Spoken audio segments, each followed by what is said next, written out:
तो पिछले दिनों सीसवाड़ में मुख्यमंत्री मनोहर लाल जी आए थे और उन्होंने कहा कि 20% से कम हाजिरी अगर किसी विधायक की है और वो हाजिरी भी वो हाजिरी कि वो विधानसभा में आते हैं, अपनी हाजिरी लगाते हैं और चले जाते हैं, वो भी केवल और केवल 20%। पिछले 8 साल से लगातार आदमपुर विधानसभा के अलग अलग गांवों की गली और चौपालों में हम घूम रहे हैं, परंतु कुलदीप बिश्नोई जी यहाँ पर भी कभी मिले नहीं। कुछ सवाल आदमपुर की जनता के, जो आदमपुर के मतदाता कुलदीप बिश्नोई जी से पूछना चाहते हैं, परंतु उनकी अनुपलब्धता की वजह से वो सवाल अधूरे हैं। तो हमने एक श्रृंखला शुरू की जिसमें हमने आप लोगों के माध्यम से कुलदीप बिश्नोई जी से सवाल पूछने का एक सिलसिला शुरू किया। उसमें हम 4 सवाल कुलदीप जी से पूछ चुके हैं।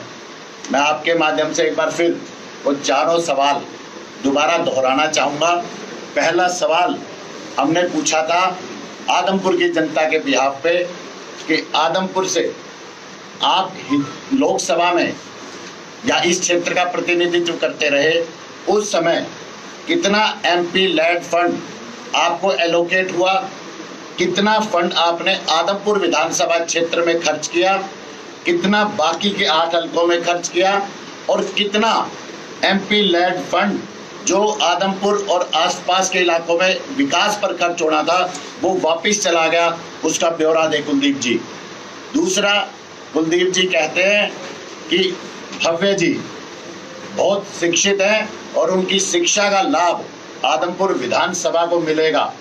तो मैं पूछना चाहता हूं, आदमपुर की जनता जानना चाहती है कि भव्य जो कांग्रेस के प्रत्याशी हैं उनकी शैक्षणिक योग्यता, बीजेपी की उनकी शैक्षणिक योग्यता, एजुकेशनल क्वालिफिकेशन बताएं। तीसरा सवाल, उन्होंने कहा अलग अलग गांवों में कि 500 करोड़ के प्रोजेक्ट पाइपलाइन में है। आदमपुर की जनता जानना चाहती है कि जो 500 करोड़ के प्रोजेक्ट हैं उनसे किस गांव में सड़कें बनेंगी, किस गांव में स्कूल बनेंगे, किस गांव में अस्पताल बनेंगे, वो 500 करोड़ कहां खर्च होंगे, उनका ब्यौरा दे कुलदीप जी।